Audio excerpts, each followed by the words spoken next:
দেখেন সবসময় তো জামাই আপনার লেটকা খিচুড়ি পছন্দ করে, সবসময় তো তার জন্য লেটকা খিচুড়ি রান্ধি। আজকে চিন্তা করলাম নিজেরটা চিন্তা করি, আজকে নিজের চিন্তা কইরা দেখেন আমার ভুনা খিচুড়ি প্রিয়, আজকে ভুনা খিচুড়ি রানলাম। এই যে পেঁয়াজগুলো লাল করে নিলাম, গরম মশলা দিলাম, এখন আপনার আদা রসুন দিয়া দিছি। এখন আপনার এই যে আমি একটু খিচুড়িতে কি করি ম্যাগি মশলা দিয়ে ভালো লাগে।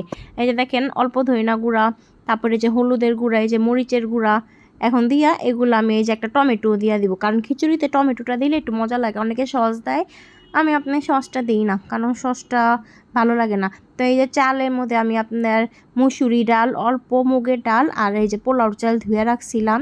আজকে ভাতের চালে বানাবো না, আজকে পোলাও চালে বানাবো। তো এই যে ভালো করে ধুয়ে রাখছিলাম, ধুয়ে আমি জালিতে রাখছিলাম ঝরায়া।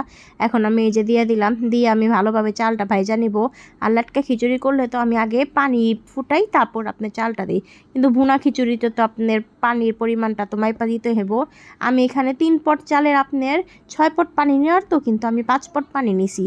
এই যে দেখেন কয়টা কাঁচামরিচ দিয়ে দিলাম। পোলাওতে তেহারিতে আপনি যত কাঁচামরিচটা দিবেন না মজা লাগে খাইতে। তো এই যে ভাবলাম একটু বেগুন ভাজা নেই, কারণ বেগুন ভাজা খিচুড়ির সাথে বেগুন ভাজা ভর্তা এগুলা না হইলে ভালো লাগে না। তো আমি আবার আপনার মুরগির মাংস রান্না করছি আলু দিয়া। তো এই যে দেখেন আমার খিচুড়িটা সুন্দর হয়ে গেছে। এই ফ্রাই প্যানে আবার একটা সুবিধা কি, নিচে তাওয়া দেওয়া লাগে না, সুন্দর হয়ে যায়, আর নিচে লাগেও না। ওই চিলা দেখেন আমি বেগুন ভাজতাছি।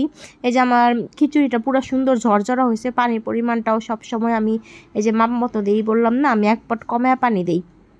তারপরে এই যে দেখেন আমি এখন চেঞ্জ করলাম, সরা নিয়ে যায়। এখন আমি এই যে শুটকি ভর্তা বানাবো। শুটকি আপনার এই যে কাঁচামরিচ পেঁয়াজ রসুন সিদ্ধ দিছি, পরে শেষে পানি শুকানোর পরে যে শুটকিগুলা দিছি। তো আমি এখন আর কি ব্লেন্ডারে করব, সময় নাই হাতে, তাই ব্লেন্ডারে করে নিলাম। তারপরে এই যে ধনিয়া পাতা ভর্তা তো করতেই হবে ওর জন্য। এখন রাত্রে এই যে খাওয়ার পোলা, এই যে দেখেন আমার এই যে বেগুন ভাজা, খিচুড়ি ভর্তা। খিচুড়িটা আপনার অনেক মজা হয়েছে। এখন জামাইও বলতে আছে তোমার এই খিচুড়িটাই মজা হয়েছে লেটকার থেকে।